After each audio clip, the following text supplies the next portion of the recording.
Chino, querido, Martínez Embolain, ideas, pura idea él, hablando de aquellos escombros. ¿Y el escombro de hoy? Ay, mamita querida, yo me pondría una capucha porque me da vergüenza moral. Hola, Hugo. Hoy vamos a hablar... Mira, voy a empezar esta columna con una frase que va a ser más ilustrativa que tantísimas cosas.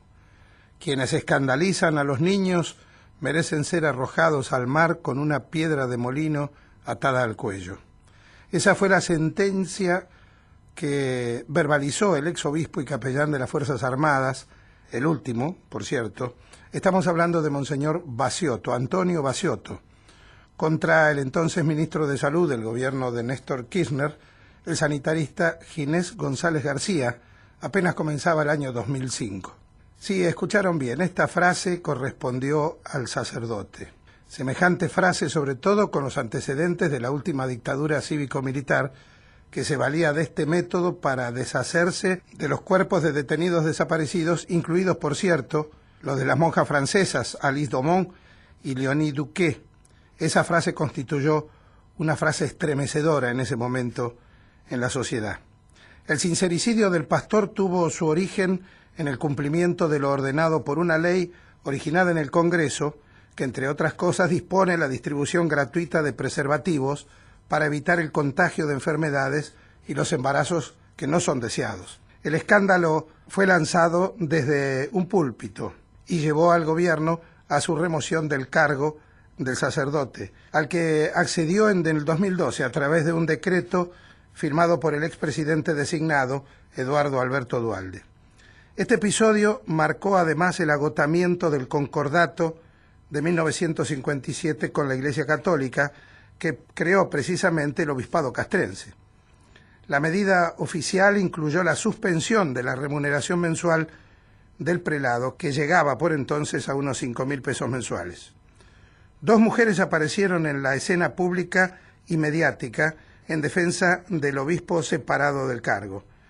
Se trataba de Cecilia Pando, cuya actitud le costó el retiro a su marido, el mayor Pedro Mercado, y de Karina Mujica, que además de oradora en actos castrenses, alternaba sus horas de día y de noche ejerciendo la prostitución VIP, según investigaciones periodísticas que la pusieron en evidencia en su momento. Mujica se llamó a silencio y optó por el retiro. En cambio, Pando duplicó esfuerzos y virulencia en sus manifestaciones. Hay que recordar que en ocasión del juicio oral contra represores militares del Regimiento número 9 de Corrientes, Pando interrumpió la audiencia a los gritos para amenazar al fallecido Eduardo Luis Duhalde, entonces secretario de Derechos Humanos, con un gesto de degüello y diciéndole textualmente: «Me voy a encargar de hacerte mierda».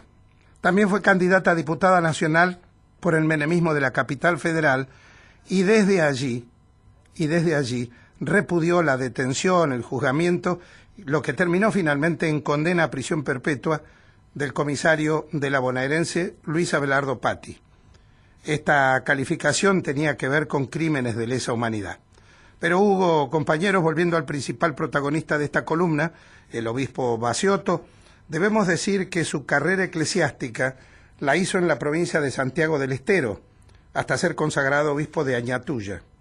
Allí se lo vinculó políticamente con el juarismo local y con el que fuera el temido ministro de Seguridad, Musa Azar, hoy juzgado por delitos de lesa humanidad.